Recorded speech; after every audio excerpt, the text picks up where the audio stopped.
We need investment in trade promotion. We need our missions to become trade facilitative agencies. Our missions are just consular service providers. So they have all this foreign investment. And so obviously foreigners are putting their money in.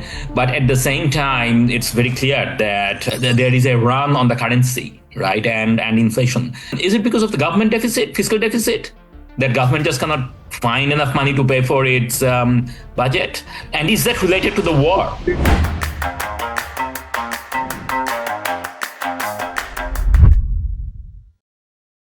So hello, everyone. Welcome to J&J's Fireside. So this is a podcast where Jyoti Rahman, a macroeconomist, and myself, Rubaiyath Sarwar, a development economist, we talk about what we see evolving around us as we travel around the globe for our work. I'm Jyoti. I'm calling in from Canberra at the moment, where I'm normally based. But firstly, so you traveled from Dhaka to Addis directly. Is that right? Yeah, we now have a direct flight with Ethiopian Airlines. So we can fly directly 7 hours flight from Dhaka to Addis. Okay, because that was my immediate reaction that, these are not two cities that one would think. I mean, I didn't think that there's such a large volume of traffic to justify, sort of direct flight. We talked last time about South-South cooperation. Correct me if I'm wrong, but this seems like an example of a South-South cooperation that one would not normally think. So obviously, it's a commercial decision. The plane was packed, I'm guessing. The plane is always packed from Dhaka. Right. And then sometimes even the ticket prices can be exorbitant. So there are actually two daily flights, one in the morning and one in the evening. Right. Okay. So very interesting, right? So basically what is happening is that, so this Ethiopian Airlines was already operating cargo flights from Dhaka. Ethiopian Airlines is the biggest airliner in the African continent. Right. So they connect almost all of Africa to the world, and especially with our Asian countries. And so they were already operating from Delhi, Karachi, and China. They recently started in Vietnam too. So they're expanding in all the major cities in Asia. And so as far as I know, it's part of their expansion plan in the South Asian region. But what is interesting is that they are not necessarily only bringing Bangladeshis to African continent. Take note that we do not have on-arrival visa anymore with Ethiopia. We even do not get tourist visa if we apply. We also cannot get business visa. It has to be specially arranged with an immigration officer's letters. I travel with NGO visa from my local counterparts, so which is very easy for me to get. But unluckily for most people, it is impossible to get. So basically, they're bringing Bangladeshis who then disperse across the African continent. So there is actually a lot of Bangladeshis who work around the continent. So that's one target group. And there is another interesting issue. In the flight, you will see a lot of Chinese and East Asian people. So basically, they fly from their country to Dhaka. And then, let's say from Malaysia, you do not have a direct flight, so you come to Dhaka, and then you catch this is a shorter distance. Otherwise, you'll have to go to Delhi. Right. I used to fly with Ethiopian through Delhi a lot back in the days. But good to have a direct flight, 7 hours. 7 hours. Okay. I was just going to ask how long. Okay. So, all right. So I assume that Ethiopian Airlines is state-owned. I'm guessing most of the airlines in Africa are state-owned. I'd have to check about that. Not entirely sure, but it's the largest with a huge fleet. I think they're doubling on their fleet. They are building a new airport. The expressway has already been built. There are going to be 4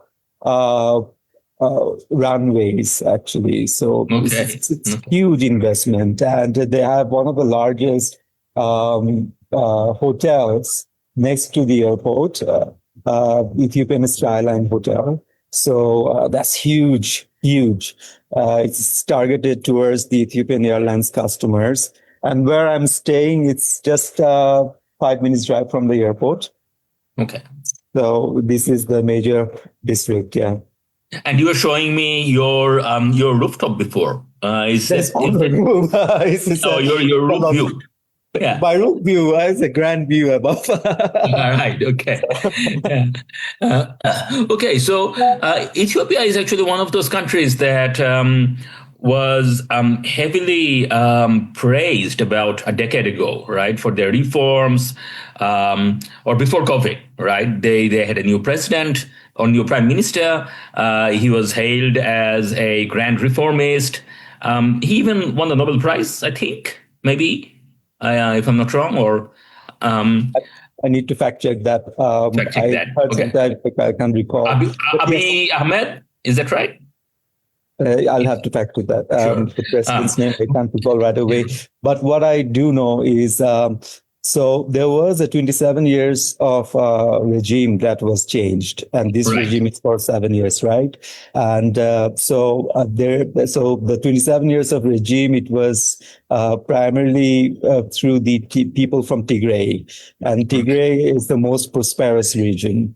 And the Oromia people, they were most, I mean, they did not, they have the highest population, but then they were not in government for 27 years. So it was their fight that eventually led to the fall of the regime, and this government came in.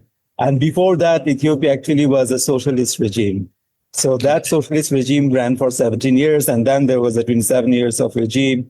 It was quite prosperous. They were already growing, and then we have these. So there is now a fight going on in Tigray, actually, between two sections of the Tigray Liberation Front. There is a rebel force in Tigray, and so there is a fight going on. And in fact, DBL group from Bangladesh, they have their factory in Tigray, and which has been looted and has been shut down recently. So it was badly affected. But what I heard is that DBL is probably going to restart. They're planning to restart their factory. So, but yeah, this is a very interesting country with borders with Somalia and Eritrea, Ethiopia, and then Tanzania, Kenya. So it is landlocked country, but it features heavily. But it's also the headquarter of African nation, right? So it's a quite important country and a city in Addis. Okay. And a lot of this infrastructure development going on, these are obviously, or not obviously, but I would guess that these are a lot of foreign money. Is it Chinese? Do you know? There's a lot of Chinese money involved, a lot of Middle East money involved. So there was this Bowl Road, Africa Road, which is next to me. It was built during the COVID period, I think in 2 years.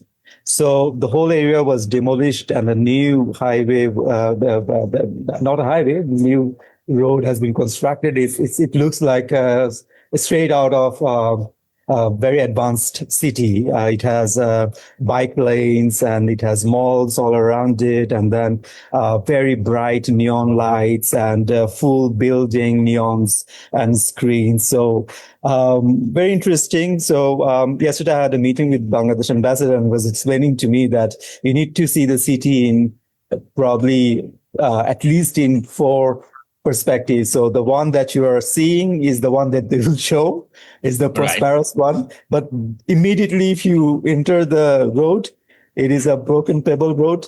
And then if you go farther, then there's no road. And if you go farther, actually, so you're completely remote, right? So very impoverished. So many of these cities here in the regions are like that. Yeah. But just to give the audience a bit of a context about Ethiopia, it's about 7 times larger than Bangladesh, 1.1 billion square kilometer, I think. And then it has a population of 130 million, which is smaller than Bangladesh, but it's still the population. But large by African standard, right? 130 million is a lot in Africa. Yes, so because they have a huge 2.6% population growth rate, which is one of the world's largest, the median population age is 19. So you can understand there's a very big young population bulge. As I said, it's an important trading area, but the GDP per capita is only about 1,000. So Bangladesh is around 2.7 times larger in GDP per capita. Okay. So the is that it immediately shows Bangladesh is bigger, larger in terms of our economic capability, but in terms of influencing capacity and the way the Ethiopian economy is moving, the directions that they're taking is very interesting. Also note that there was a fiscal correction last year, and so they went to floating rate, and the Ethiopian bar, it devaluated heavily. It's now 165 in gray market, 148 in bank rate, I think. So you cannot actually exchange money. You have to have a formal exchange rate, because if I want to pay to the hotel, they will not take Ethiopian birrs. So, people purchase dollar. Everyone wants to because they can't, if they want to go abroad, if they want to go and buy, it's very rare and expensive. So there is a crisis going on. Inflation rate is about 28%. And the rents have shot up heavily. The ambassador was yesterday telling me how the rents have shot up and how he was struggling to rent a new house for the embassy. So that's the status that we're in here. There's a lot of things to unpack there. So let me start with the last one, because as a macroeconomist, the crisis it's kind of like to a doctor what illness is, right? Like financial crisis or exchange rate crisis, inflation. These are the kind of stuff that this is where you actually check whether your textbooks and your theories add up or not. So they have all this foreign investment. And so obviously foreigners are putting their money in, but at the same time, it's very clear that, there is a run on the currency, right? And inflation. Is it because of the government deficit, fiscal deficit? That government just cannot find enough money to pay for its budget? And is that related to the war? They are in debt. They're in debt. So the government cannot finance. They have to borrow. Yeah, that's correct. Yeah. Okay. So one quick search would give you a lot of information and details on these. And remember, before we started the J&J show, I was speaking to you from Nigeria about 1.5 months back. And I was telling you how Nigeria too is going down the lane because of the currency devaluation and so on and so forth. But the Nigerian economy is in a terrible shape. But here they're managing still. We see a lot of construction around. There's a truck going on, actually, a construction truck. No, trucks after trucks moving down. Okay. So they're investing heavily on infrastructure here. Okay. This is, of course, very, if we had this conversation 3 years back, people would be talking about Bangladesh in very similar terms, right? So if we had this conversation in 2022, 2023, and we were not Bangladeshis, if it was some other economists talking about Bangladesh, they would be saying the same things, that, oh, look, Dhaka has all these shiny new buildings and expressways and so on. And there is this government, this lady, she's been in power for all this time. But at the same time, the currency has depreciated from 85 taka to 120 taka, and inflation is high, there's discontent. So tell me a bit more about the underlying political issues in Ethiopia, but then we'll come back and talk about your discussion with the ambassador, because that's also interesting, and I want to cover that. Yeah, I'll have to actually talk about that, because a big part of our show is to connect Bangladesh to the world. Yes. Right? So we will unpack that. So I think I was explaining to you. So there is so the political crisis I was explaining to you is huge. The fight is going on, and the security concerns are there. So the country depends a lot on foreign aid. So Right. one example is that the project that I'm supporting to design, which is the Ethiopian Safety Net project, PSNP, which is in both urban and rural area. So it involves public work, safety net, and then IGA, livelihood development, and also financial inclusion types of interventions altogether. And 14 donors are paying for it. There will be PSNP 6 now, which we are contributing to design.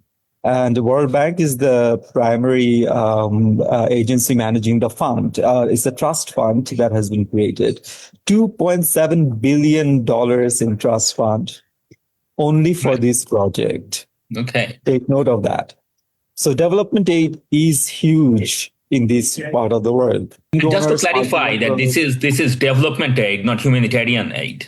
As in, this is not for famine and drought and those kind of things. This is actually no. So this for is programs. development aid. Yeah, this is because it's building the social safety net and bringing people out of abject poverty. Right.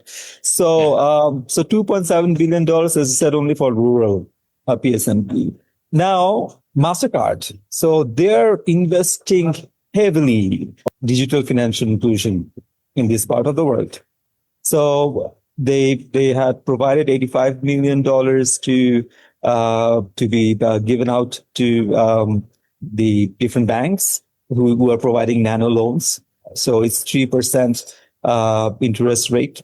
Kifia is managing that, and so what I hear is that there will be another very big amount of money coming in from MasterCard funding this financial inclusion interventions in this part.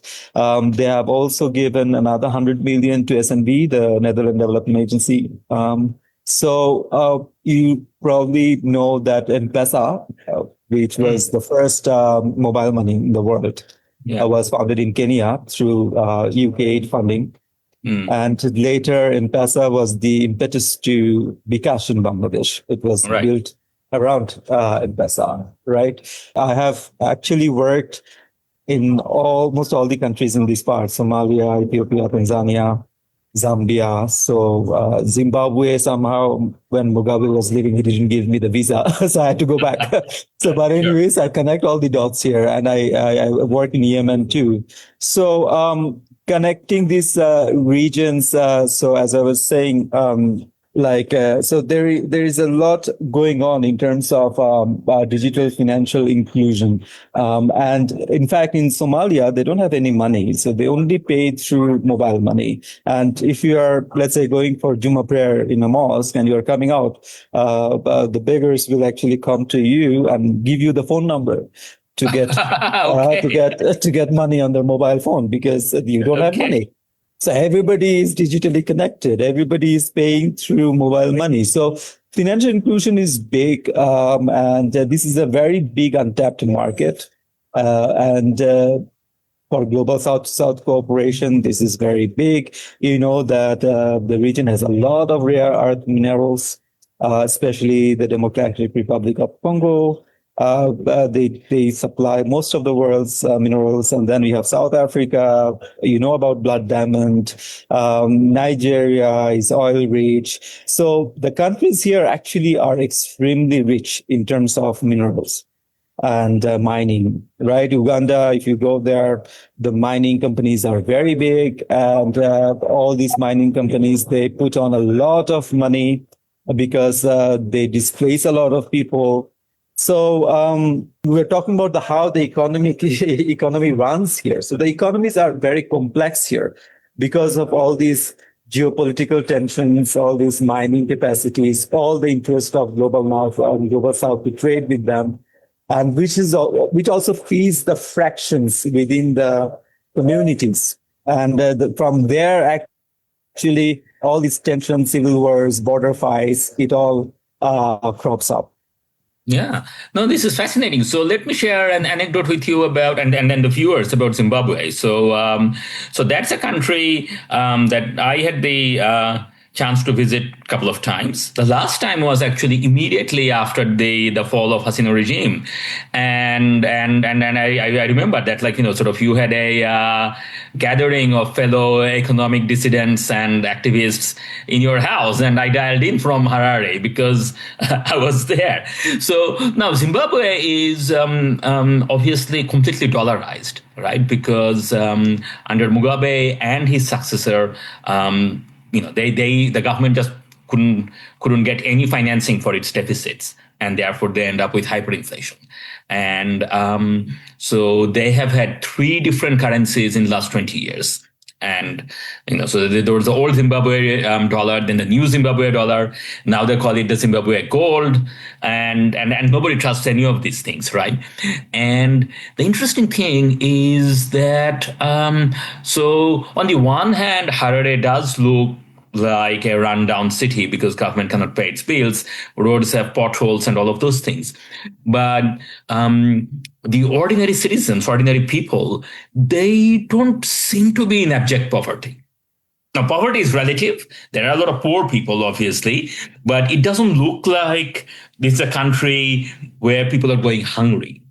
And if you dig a bit deeper, what basically happens is there is a lot of illicit trade in gold and diamond and other things. So basically there is a huge parallel economy or underground economy or informal economy, whatever term we want to put on it, where basically, people, so there is a whole area near the border with Mozambique where government doesn't function because government cannot pay its bills. So it's basically local community has put up their own civil guards who act as policemen, and people basically mine diamonds, and then diamonds are sold to what we would, I guess, call smugglers or racketeers, and take the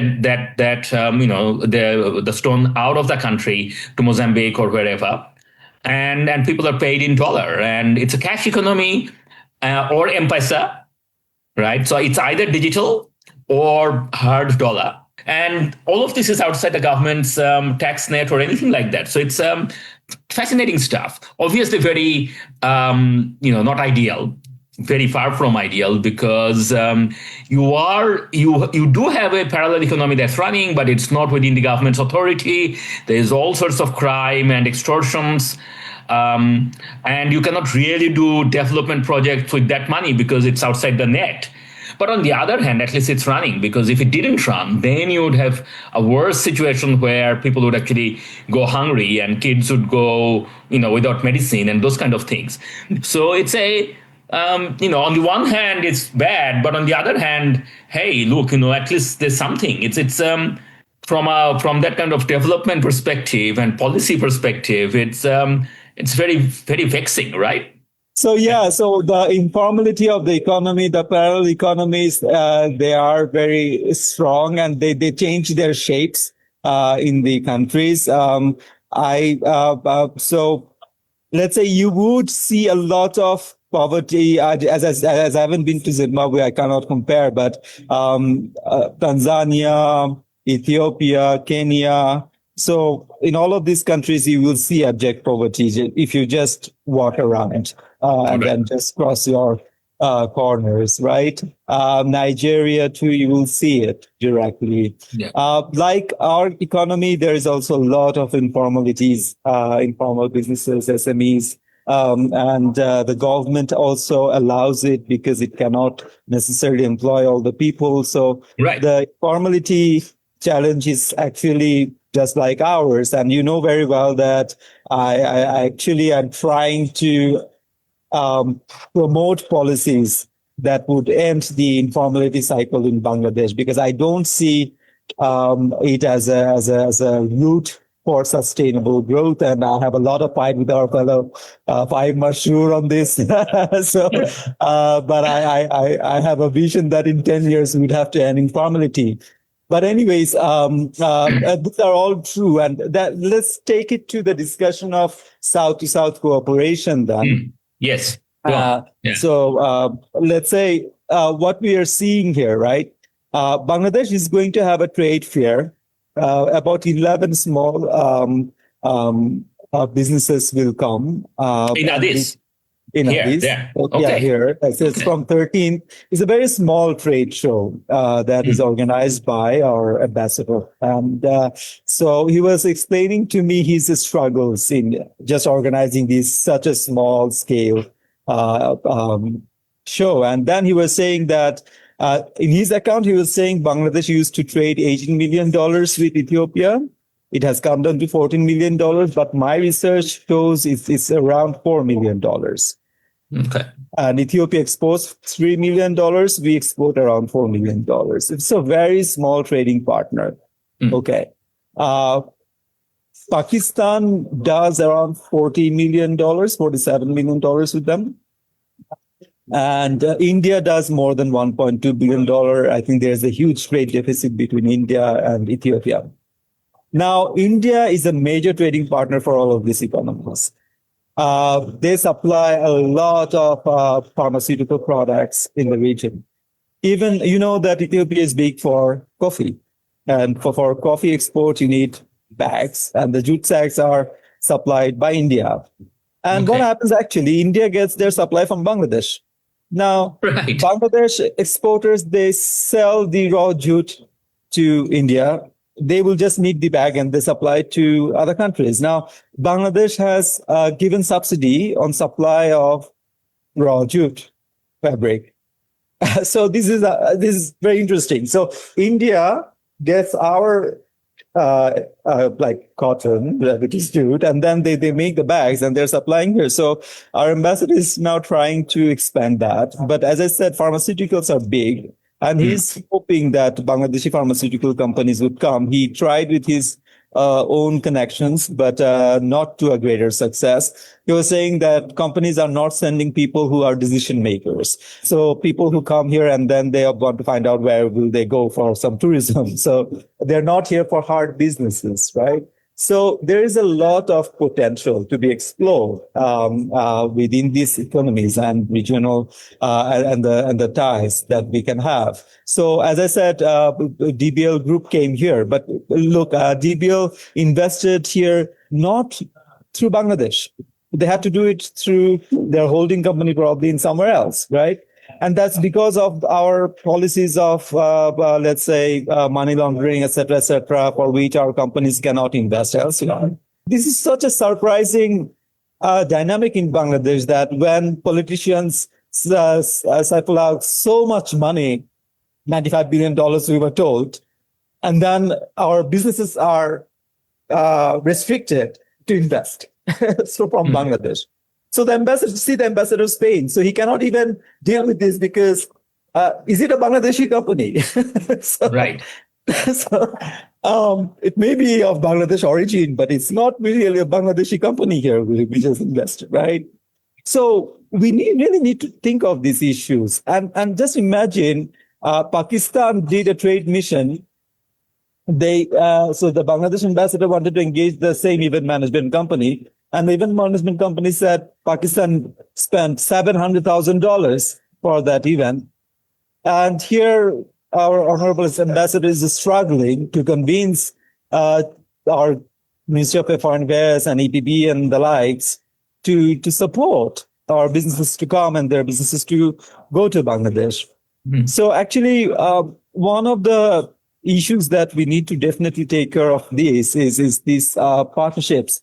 And small nudges can be enough. So say, for example, our ambassador, he connected, I spoke about the Ethiopian Skyline Hotel, which is a very big hotel, right? And so he connected the GM of the hotel with Mono Ceramic. There was no response from Mono Ceramic, but Aki Ceramic is probably sending a consignment of samples. So they hope that they will be able to send the bone china for the hotel, right? The ceramics. So it's a small nudge, but that leads to trade.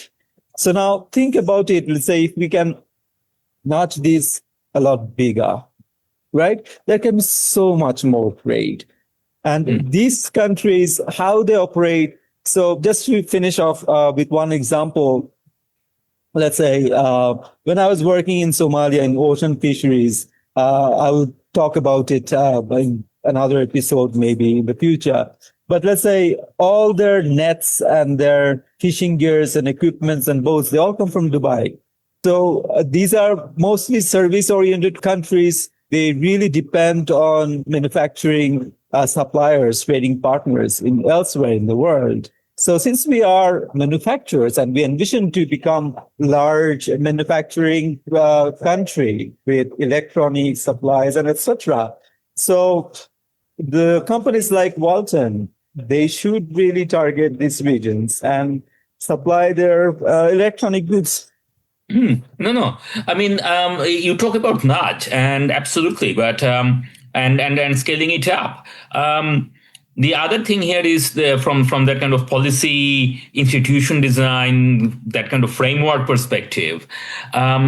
On the one hand, you could argue that, okay, why aren't businesses picking this up? But on the other hand, you could say also that businesses may not have the information. They may not have they may be very safe in their traditional business lines, or they had been, and until recently. But those things are changing, right? That in the sense that the old global trading order is under threat from all sorts of places. Least of all, Donald Trump. So maybe actually we need something more than a nudge. Maybe we actually need a dedicated minister, international trade and investment minister or something. I mean, somebody whose job is to actually think about these things, lead trade missions, open new trade agreements, and so on. Right? It's not to say that minister has to come with each and every trade fair. But if there were somebody in the government, dedicated to this, that probably could create that kind of impetus in the government bureaucracy. Looking at the time, we also wanted to cover the trade regime, a trade agreement, something happening in the region. So the challenge here in Bangladesh is that you have Ministry of Foreign Affairs, the embassies are part of them, and then you have EPB, and then you have a Small and Medium Enterprise Foundation, which are under SMEF is under Ministry of Industries, right? So the one of the challenges that we have is that all these bodies, they don't coordinate well. Right. So while my one heart says yes, we should have a trade and investment ministry, the other heart says that's going to create another channel, another bureaucracy. Yep. And then it's not solving the core issue. But the core issue here is for sure that we need investment in trade. We need investment in trade promotion. We need our missions to become trade facilitative agencies. Our missions are just consular service providers. They actually do not even have some ministries, some embassies in Japan and America, they probably have the trade commissioner, the economic commissioner, but become secretary, probably that's what they say. But embassies as such, there's actually no human resource. So one of the key agenda of the future elected government of Bangladesh should be to really capacitate the missions in Bangladesh, of Bangladesh. We have just 57 missions, if I'm not wrong. We'd have to expand our number of missions. We would have to make them trading missions. In Bangladesh, all the ambassadors that I meet for business because they're there for business. They're talking business all the time. Our ambassadors are not mandated for that. We need to change that mandate, and we need to really capacitate our embassies for that. So that's something that we need to have. And trade and investment, we need to have dedicated budget for that. I tell you, the return on that investment will be huge. All this information that you see that, let's say, investment promotional events that we're having and so on and so forth, these are not yielding results. I think people also forget that it takes time. We are building from a baseline of zero, where we have no trust, where we have nothing to exhibit. And we are trying to explain that, yes, we can be your good trading partners. So the investment, probably now the return is very low against the investment, but there will be a time easily on the curve where the return on investment will just shoot high. And then basically what will happen is you also need to invest in your cultural promotion. What Right, happens soft is power. that's a soft power. See, we too understand it, and we were just saying this is soft power. And what I mean, loss of words. I just can't understand why the governments of Bangladesh don't understand it. We need Ethiopian dance troops to go to Bangladesh and have a let's say cultural show in Bangladesh. We need our artists to come to Ethiopia. That's the dinner that happens. And in the morning we do business. That's how it works. And we're not doing that. When we will learn, because these are tactics that have been followed for decades. So now connecting you to your last question about the free trade areas. So as I recently wrote in my regular column in Dear Reader in Dhaka Tribune about Bangladesh being an isolated economy with no actually trade. It is not a partner in any active trade blocs now, right? So we have bilateral cooperations and free trade agreements and so on and so forth, and we rely heavily on GSP facilities. But ASEAN they're approaching 4.5 trillion by 2030, as I said. So they are in a mission for global South-to-South economic cooperation. The African nations, they have a free trade agreement between 54 countries. And now there is a new one with 14 countries in this region. And they have opened up their borders. So the truck from here can go all the way to Uganda. So from Uganda, trucks can come here. So they're transporting their goods and services both, and see the regional connectivity issue, and see that these are all happening when actually all of these countries have real tension in terms of their border conflict. Because if you go to Tanzania, it hosts probably 1 million of refugees from Uganda and other Burundi. Right, so it is hosting a lot of refugees and internally displaced people, and the same goes with Tanzania. Same goes with Ethiopia. There's lots of refugee population and internally displaced population, but it's still they're emphasizing on free trade agreements, their zones, and so on and so forth. So these countries, no matter how much we say about their political and economic crisis and social crisis, they will grow because they are thinking forward. And this is one of the things that really frustrates me about Bangladesh, actually, in that we have this view that, we have to fix our politics before we can do anything else. Hang on, it doesn't work that way, right? Political problems are there everywhere, and they will always be there. And we spend so much time thinking about, constitutional days and political that and so on. And then we'll fix all of those things, and then we'll come and talk about our trade and investment and development and economic policies. No, I mean, look at the other countries in the world where they have political strifes, they have civil wars, they have border tensions and refugees, and yet they somehow manage to do these other things as well. Absolutely. Sorry, I cut you off. Yeah. No, absolutely. So that let's end with that promise and hope that Bangladesh, not only Bangladesh, our neighbors, to learn from what is happening in this part of the world. I'm always. Let's not hope finish quite yet. I do want to quickly talk about what else is happening around the region. There is a lot of Gen Z type uprisings. Yes. There is one going on in Tanzania right now. We'll cover that in a minute, and then I'm going to ask you about your soft power experiences in Addis. Then we'll close. Yeah. What is my soft power experience? I don't know, but yeah, so last year when I was in Tanzania, my colleagues were asking me about, I went to Tanzania right after our revolution, and then my colleagues were asking about the Bangladesh revolution and what the Gen Zs were doing. And then some of them were actually Gen Zs in my group, right? And so they were teasing each other. So the Tanzanian Gen Zs were teasing the Ugandan Gen Zs, saying that you cannot get rid of your old man who has been in power for more than 35 years. And then the Ugandan was saying that your president is following the same rule book of Bangladesh, and we will see what will happen to her. And look around within a year. So there was an election, fighting erupted, and more than 700 people, as we are hearing in international media, have been killed by the state forces in Tanzania. So unfortunate. She was the first female president of Tanzania, President Suluhu. And she was And a also reformist. I mean, like, a she had been. reformist, and she was building. She was. We heard that she was following a lot of, let's say, reform agenda to build road connectivity, infrastructure development, all sorts of there. But she was also coming hard on the opposition, and that's what culminated to this fight. And I don't know what will happen with Uganda, but the point is, Bangladesh revolution. It kind of, now you have seen in Nepal, you have seen in Indonesia. We had the same Gen Z revolution in Kenya at the same time. They all had different. The one in Kenya is actually the one in Kenya happened at not only that it happened at the same time as our own. It actually also offered some lessons for our incoming governments as well, because the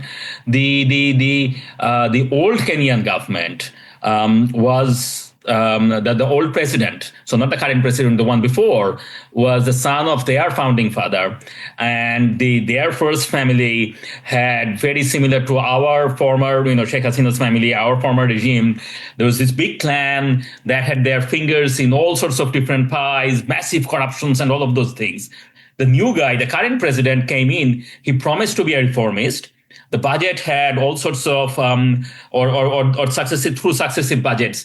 They did try to tackle a lot of mismanagement, waste, subsidies, all of those things.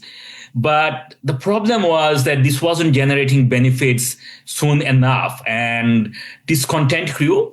If you cut subsidies, then prices go up. Urban poverty goes up, right? And this is a warning to our incoming governments as well, that A, you have to tackle reforms head on, but B, if those reforms don't generate economic benefits to the people, they're not going to be patient. Right, indeed. So what we are definitely seeing is that the Gen Zs are not going to take things for granted. They will revolt. They will not be like us Gen X who were comfortable in our high seat. On one hand, while I complain that we Gen Xers take the burden of the Gen Zs not being heavily involved, but also the Gen Zs are showing the path to us Gen Xers that they don't want to be in a comfort zone. If things don't work out, they will revolt. So, and also what we are seeing here is that we talk so much now about reform agenda in Bangladesh. We have to remember that reform has to be pro-people, and it has to be a continuous process. We have to listen to our people, and not only just the elite bargains. It channels to elite bargains. I'm a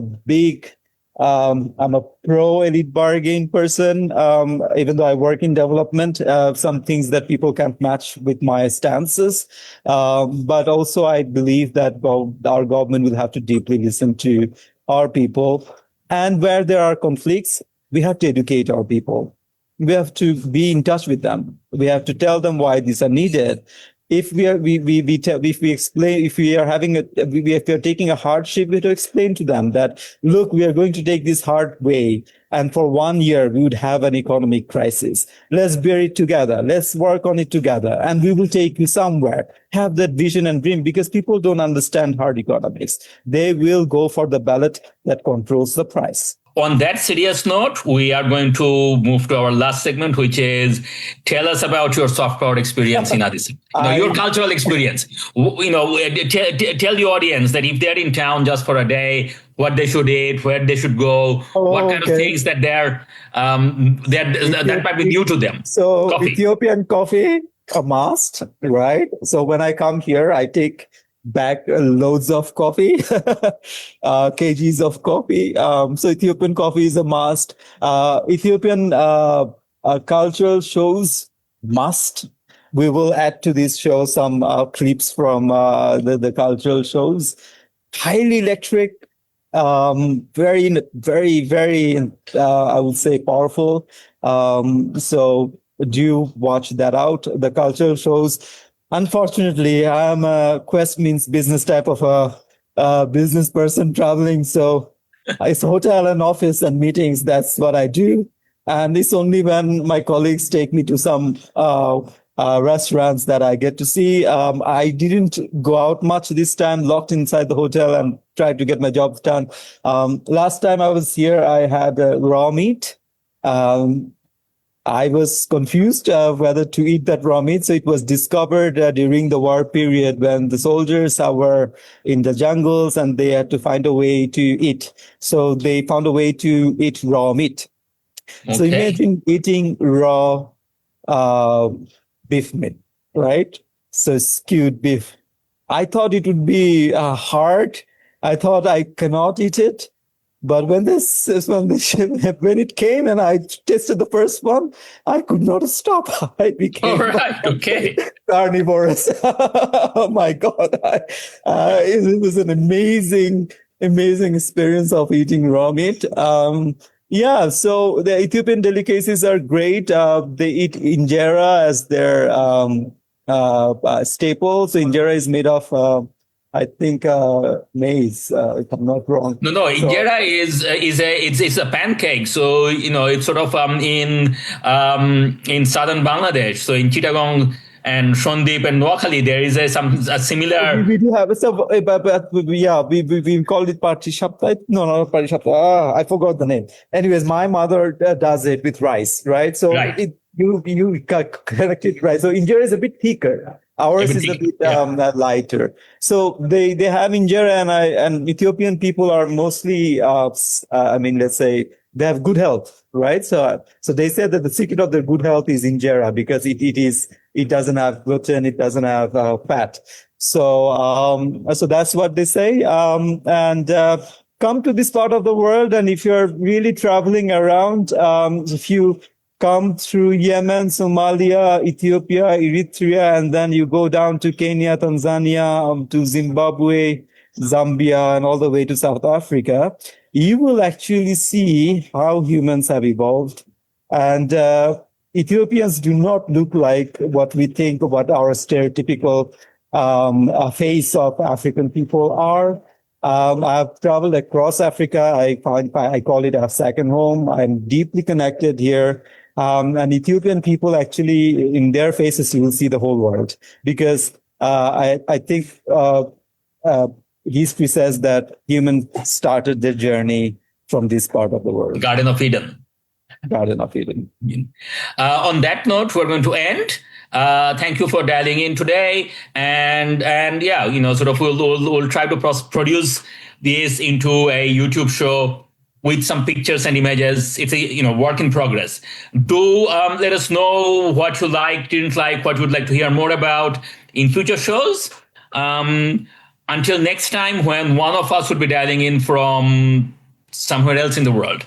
See you all. Take care. Thank you. Bye-bye. Bye-bye.